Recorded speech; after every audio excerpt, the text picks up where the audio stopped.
से पुलिस द्वारा मारपीट की गई है वो असहनीय है। और इस तरह से यही पता चलता है कि जो सरकार का प्रशासन पर पकड़ है वो समाप्त होते जा रहा है। प्रशासन एक तरह से नंगा नाच कर रही है।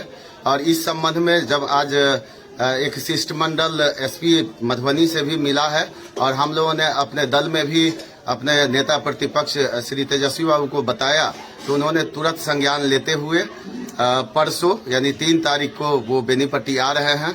और हम लोग आपके माध्यम से और मीडिया के माध्यम से ये बताना चाह रहे हैं कि अगर जो भी दोषी पुलिसकर्मी है उन पर कार्रवाई नहीं होती है तो यहाँ जन आंदोलन किया जाएगा। और जिस प्रकार से अभी हमारे नेता प्रतिपक्ष ने तुरंत संज्ञान लेते हुए यहाँ जो फिरोज साहब हैं जिनके साथ ये घटना घटित हुई है उनसे मिलने कटैया आ रहे हैं, बेनीपट्टी कटैया। और आगे भी अगर नहीं कार्रवाई की जाती है तो हम लोग जन आंदोलन करेंगे। खूब गाली बोला और गाली बोलने के बाद कहा मौलवी आतंकवादी हो, तुम्हारी सब आतंकवादी छुड़ा देंगे और तुम्हारे गांव में जब डंडा करेंगे तब तुमको मौलवीगिरी समझ में आएगा। तुम मुल्लाओं की हम मुल्लागिरी निकाल देंगे। और जितना चाहा दोनों हाथ पकड़ के हमारी चुत्तर पर बदन पे खूब मारा। अभी तक दर्द से मैं परेशान हूँ। हम किसको कहेंगे अपने दर्द दास्तान, हम किसको कहें। हमको कल से बेचैनी आ गई है। हमारे आंख से इतना मारा कि हमको रोना नहीं जा रहा था। तो कहता था भोसड़ी वाले तुम्हारे आंख से तुम रोआ नहीं जा रहा है, तुमको ऐसा नहीं रोने लग छोड़ेंगे नहीं। कल से न मुझे खाया जा रहा है, न पिया जा रहा है, न नींद आ रही है। जिंदगी में कभी मैं मार नहीं खाया, लेकिन मैं रिक्वेस्ट किया सर मुझे छोड़ दीजिए।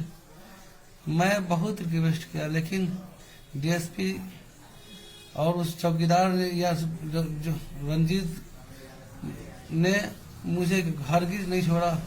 जब जब आता था एक फैट एक मुक्का मार के दोनों जाते थे। मैं कल सुबह अपने ससुराल सुनई से कटैया की ओर आ रहा था, तब रास्ते में मोहम्मदपुर पुल पर गाड़ी चेकिंग हो रही थी। खूब धुनी लगा हुआ था, हम पहचाने नहीं, लेकिन गाड़ी रोकने के लिए कहा गया रोके, लेकिन आगे थोड़ा सा बढ़ा दिए। उसी पर हमारी गाड़ी पर एक डंडा मारा पुलिस वाला। और फिर मारने के बाद जब हम बोले क्यों मारते हैं तो हमें भी खूब मारा, लाठी मारा और हम बेहोश हो गए। तब कुछ देर के बाद जब हमको होश आया तो हम देखे कि पुलिस की गाड़ी में हम बैठे हुए हैं। हम फिर कहे कि हमको एक कॉल बात करा दीजिए, अपने घर पे कह देते हैं। कहा कि माधव चोर तुमको हम बात नहीं करने देंगे, तुमको तो थाने में उठुकाई करेंगे कि तुम्हारी नानी याद आ जाएगी। बहुत गाली बोला, जितना गाली नहीं बोलना था सब बोला। फिर हमको घर थाने में ला करके लॉकर में बंद कर दिया। 15-20 मिनट के बाद डीएसपी साहब आए और खूब हमको मारा। जब मारने के बाद हवलदार को बुला करके कहा इसके गांड पर लाठी से मारो, जितना मारना है मारो। तो 1-2 आदमी पकड़ करके एक हवलदार खूब मारा, जितना हो सका मारा। हम पैर पकड़ने की कोशिश किए तो पैर मारने की हक लगा, खूब मारा। गाली खूब बोला, जितना बोलना था बोला। क्या तुम मौलवी हो, मस्जिद में रहते हो, अल्लाह से दुआ मांगते हो, अल्लाह से मांगना, अल्लाह तुमको बचाएगा। अब तुम जेल जाओगे तो तुम्हें मालूम पड़े, तुम्हारे बाप के सामने में हम तुमको मारेंगे, तुम्हारे दादा के सामने तुमको मारेंगे, तुम्हारे माँ को बुला के सामने तुम्हारे माँ के सामने मारेंगे। हम रिक्वेस्ट करते रह गए लेकिन कोई हमको पानी देने को तैयार नहीं हुआ।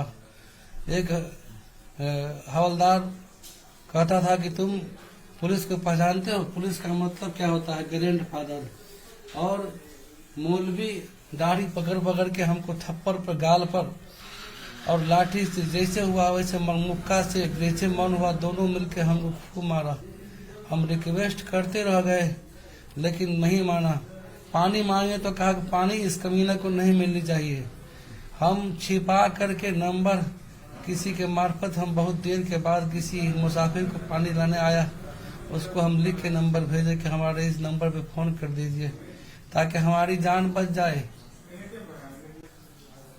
और